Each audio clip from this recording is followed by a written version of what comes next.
I'm Tracy Osborne, and you're listening to the Daring Woman podcast. Imagine the story of a generation being altered by women who were empowered to live their truth and in turn can empower others to live theirs. It's time to rewrite the narrative.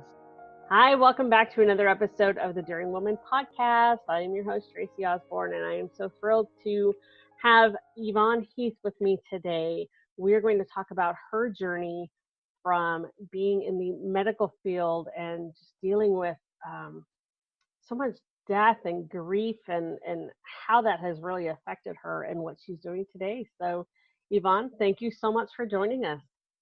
Tracy, thank you so much. I'm absolutely honored to be on your show. Well, we are thrilled to have you. And I'm really interested in hearing your story because I guess part of it is because it just hits me so close to home, dealing with the grief and everything with, Mark passing away a couple of months ago, my husband. Today, as we record, is the 11th anniversary of my father's death. So I'm, having one of those days. So grief and dying and death and chemotherapy and all of that kind of hits home for me right now.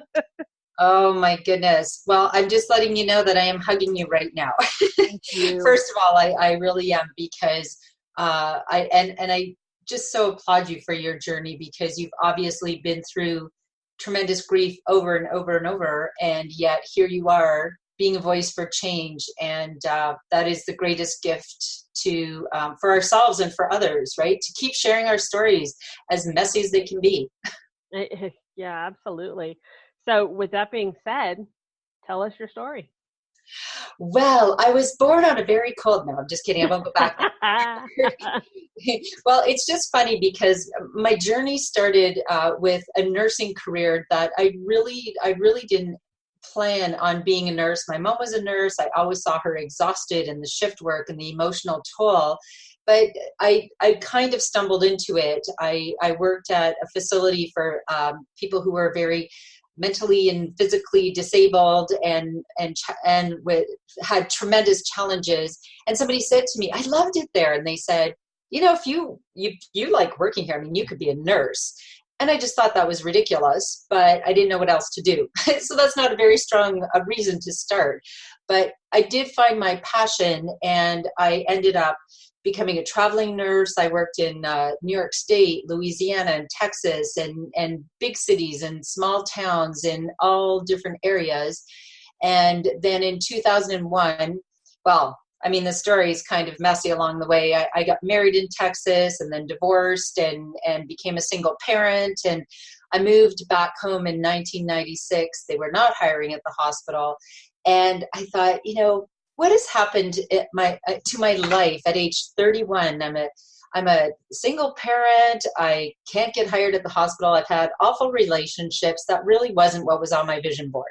That wasn't what I envisioned, right, for my life. And it was a really dark time, and I didn't have people supporting me. Nobody even knew, I was the older sister that nobody really knew about. So it was a very hard, dark time. But I finally got hired at the hospital, and I eventually ended up working in the chemotherapy clinic. Speaking of, you've been down that path, apparently. Right. And I found my passion, and it was extraordinary to be present on people's most vulnerable, hardest part of their journeys. But what I learned there is that, I witnessed many people. Perhaps there'd be two families with the same prognosis. The person was going to die. But on over here, there was family, like they were laughing and crying and angry, and they were acknowledging and allowing all feelings and being honest and not holding on to life at all costs. Whereas a family over here, they were bitter and no one was even talking. They weren't making eye contact, and they stayed in fear and one treatment after the other, even when it stopped working. And I, as a healthcare professional, I suffered excessively witnessing this scenario. And I also, because I you don't know this about me yet, but I'm really funny. And I made people laugh, and I was very compassionate, but I suffered along with them. And because they could talk to me, they would say to me, I don't want to do these treatments anymore. I don't want this surgery. I don't want to go to the intensive care. And I would beg them. I'd say, please talk to your family. And they would say, no, they don't want me to give up. So I knew that we as a society, I realized how ill prepared we were to talk about, plan, and prepare for grief, for death, for dying, for everything in between, the messiness of life, life's challenges and crisis. And, I define grief as whatever makes your heart ache. It isn't just about end of life. It's divorce, diagnosis, job loss, addictions. It's all grief. And when I looked at other healthcare professionals, and I started reaching out, and I became more and more anxious in my career. So I said, are we well prepared personally and professionally for grief? And healthcare professionals said, oh no, we're terrible at it. and so I said, well, then who's teaching community members to prepare for grief and how to navigate through and how to find joy in their lives again? And it was kind of like, I don't know, Yvonne, nobody, just do your job. Nobody, it was this weird concept that we should talk about, plan, and prepare for grief before it arrives. And so I had to do something. I had to be a voice for change. Like you've chosen to be a voice for change. And I took my suffering excessively and everything that I witnessed, and I thought I need to do something different. And so there was a pop-up on Facebook that said how to write a best-selling book. I said, oh my goodness. I said to my poor husband, who's a paramedic, so he, certainly got what I was going through. That's it, honey. I'm going to leave my career and write a book. Isn't that fantastic? No. Well, yeah, dear, that's great. 3 children, a mortgage, 2 incomes we rely on. And he said, but, the thing is that you don't write. I said, I know, isn't it fantastic? This crazy leap of faith. So fast forward, I sent out one email, Tracy, and I'm sure you will understand that I sent out one email, and I said to people, I want to write a book. I want to share my story. I want to share other people's stories of being in the deep trenches of grief and just everything they experienced, what helped them navigate through their journey, how they got to the other side. Will anyone share their stories? Well, as you can imagine, 5 years later, the stories have not stopped coming. Oh, yeah. People need to tell their stories, need to share their stories. This is how we heal. And this is how we heal each other, right? Yeah, they're desperate to share them. And it just made me so sad thinking back. You just feel like you need to be a professional and you need to do all of these things. And so many times someone just needs to be validated, let their feelings be acknowledged and allowed, and their humanness. We just don't know how important this is because we haven't talked about it before it arrives. And of course, when you're in the middle of a crisis or grief or life's challenges, you can't even think, can you? You're just trying to get through it all. So that's my new purpose. That's a long story short. My new purpose is to create a culture of change so that we can live life to the fullest, learn to grieve and support each other, and yes, have the talk about end of life long before it arrives and diffuse the fear. And that was the beginning of my journey. That's awesome. So many people don't want to have that talk. I know every time with my husband or my ex-husband, I would mention, hey, we should probably start thinking about, down the road and life insurance and da-da-da. Oh, no. To them, that just meant that I was ready to kill them off and collect on the pay, Yeah. Why do you think that so many people don't want to talk about it? Is it just fear? Yeah, well, it's so interesting because when I started writing my book and people were coming to me, and I ended up sharing people's stories ages 11 to 101. And it truly changed my life, and the feedback from thousands of people they've said, I'm just so humbled to hear that it's been life-changing and very empowering. But that was one of my first chapter. Why are we so death phobic, right? Like, what happened? How did we get here? And the truth is that society has slowly evolved. It's not our fault. We just slowly evolved so that we push death aside and we no longer have to deal with it like we used to, right? Like back in the day, I mean, people died at home.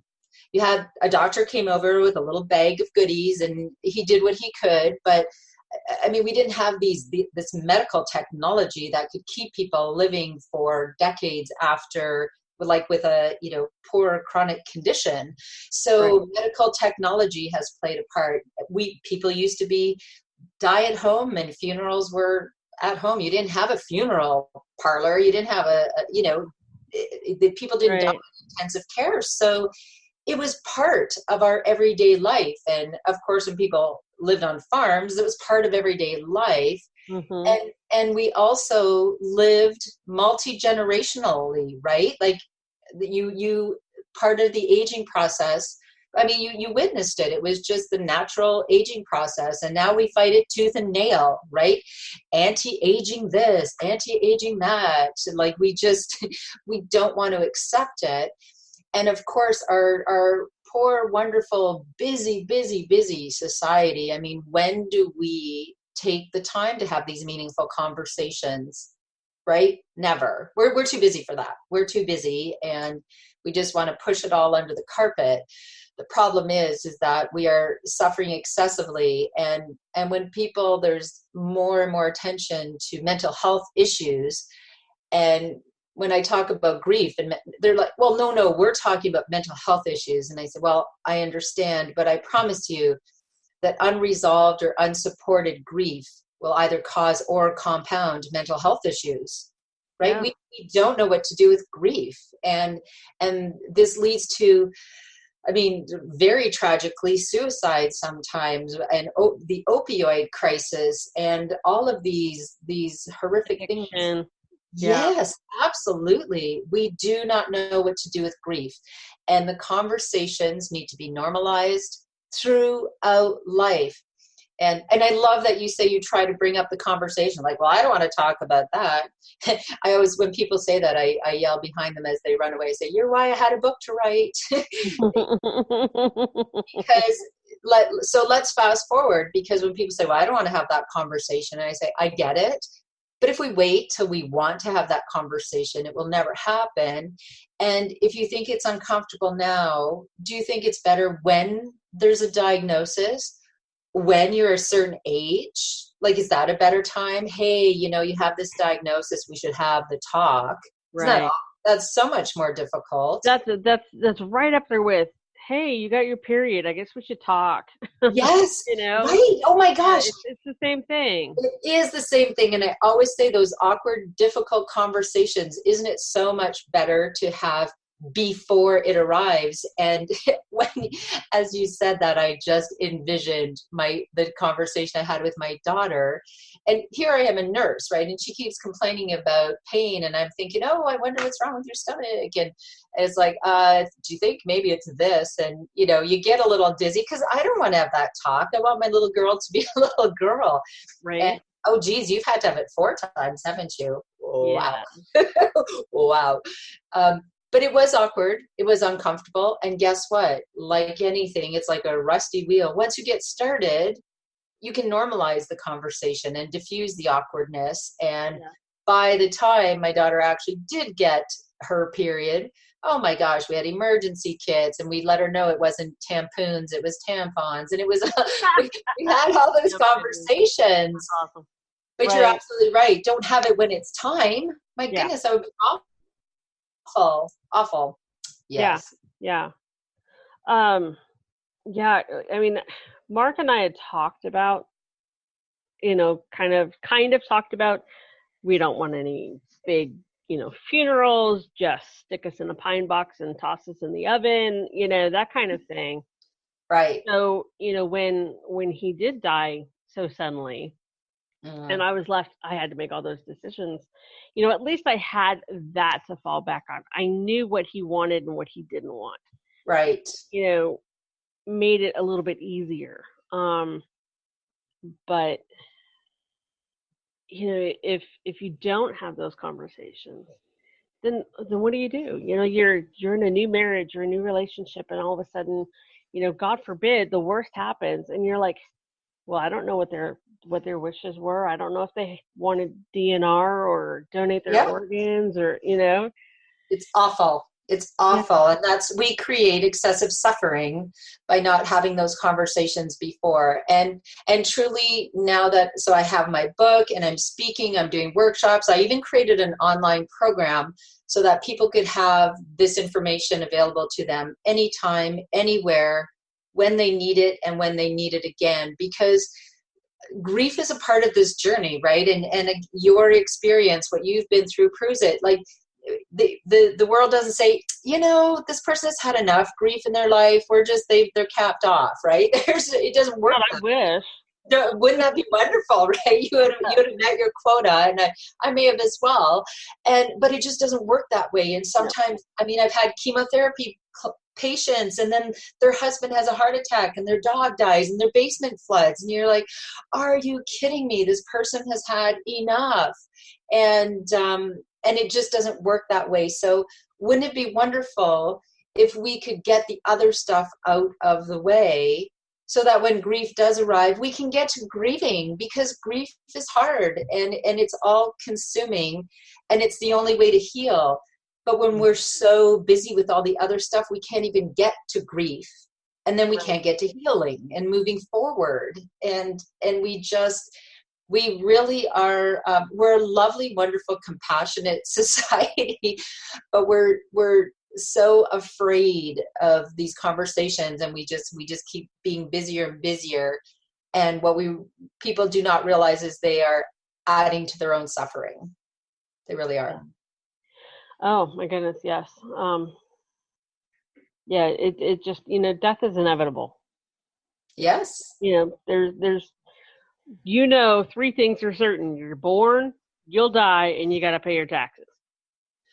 Well, you can avoid your taxes, but you're going to get in some big trouble. But well, that's true. But it's just one of those things. It's going to happen, and you can ignore it all you want, but it's going to happen no matter how much you ignore it. That's right. And the truth, and I did share this in my TED Talk, which I was very excited to share this message in my TED Talk.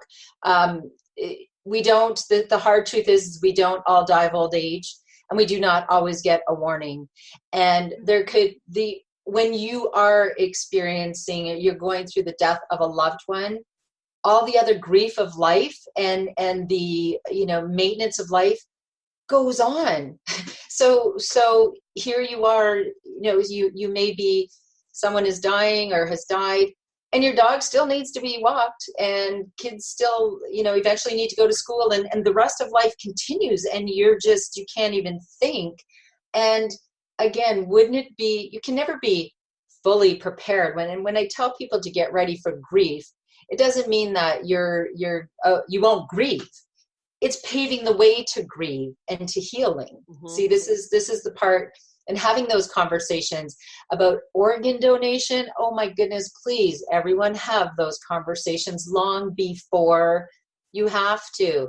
I have been that nurse at the bedside, and people are devastated because their loved one is on life support, and the doctor has to have that awkward conversation. Yeah. It's awful. It's horrible. And again, that's where we create excessive suffering. Let's have those conversations, just logical conversations before. And I called my son out west. I said, hey, Ty, awkward conversation coming up. I want to talk to you about organ donation. He's like, well, I've never thought of that, Mom. I said, yeah, I know. But if I ever have to make that decision, I don't want to make that decision. Mm-hmm. I want us to have had that conversation and decided before. So you see, once somebody understands, why you're passionate about it and what it truly means and what it implies, and if they become a registered organ donor, you've had that talk and that's done. Right. Excessive suffering alleviated. Yeah. Yes. Like you said, there's so much we have to do just grieving. Yes. Oh, The last thing you need to worry about is thinking about, do we want white flowers or blue? well, You know, exactly. My goodness. Yes. um, Yes. and you touched on something, but what was it? Oh, sitting there watching someone die, and that we don't all die of old age. That's what it was. We don't all Yes. die of old age. Um, my husband was 46, Oh, and that's just we were heartbreaking. just at my granddaughter's kindergarten graduation. It's on age of my Yeah.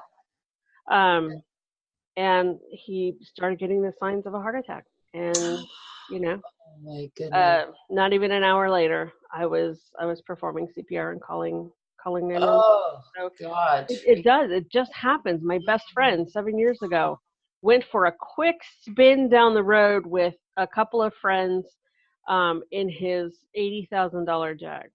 Just a Mm. quick spin, Yep. and they took a corner at probably about 80 miles per hour Oh. and went straight into an oak tree. She was like Oh. 40, Oh. and had none of those conversations with her family and stuff. So Yeah. you just Oh. never know. Well, and those stories just are, says my daughter says, it gets you in the feels It because it does. It hits you does. It straight for really, sure. it makes your heart ache. And, so as we're saying, my goal would be truly that everyone becomes an adult at age 18, and we can normalize anything. I want to normalize these conversations. Oh, you turn 18, you're an adult. Now you do an end of life plan. It doesn't mean you're dying. It doesn't mean you have a diagnosis. You just have an end of life plan, and are you a Yeah. registered organ donor? Let's just normalize that. It's just something you do. And Hmm. as life, you update as you go along, as life changes. Now I'm married.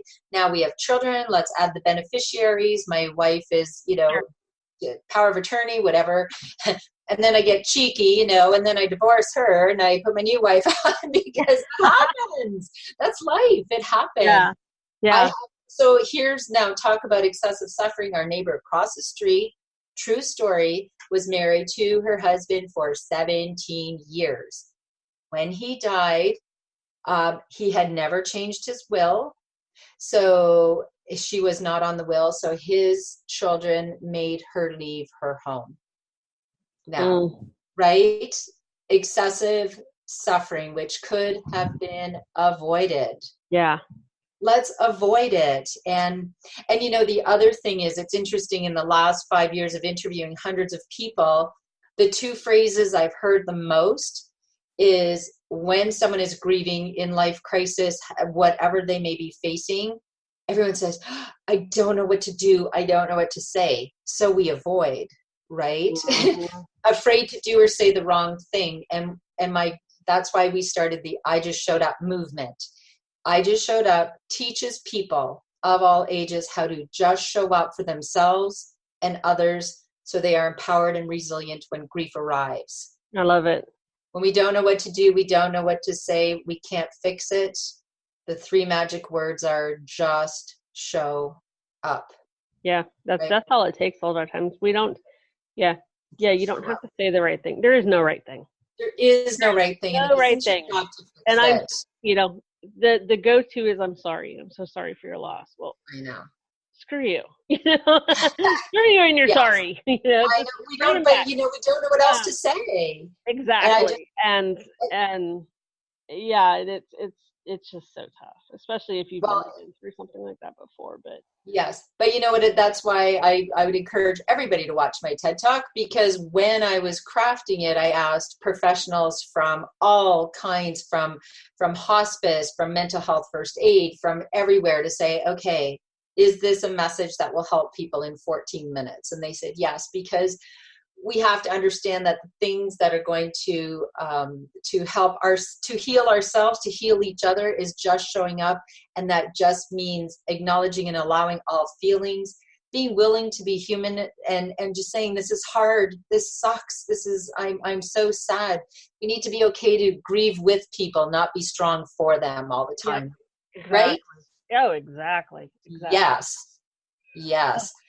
Wow, this has been awesome. And, you know, I got to say, just before we wrap up here, one of the biggest takeaways that I am taking from this conversation is that I have never had the conversation with my children.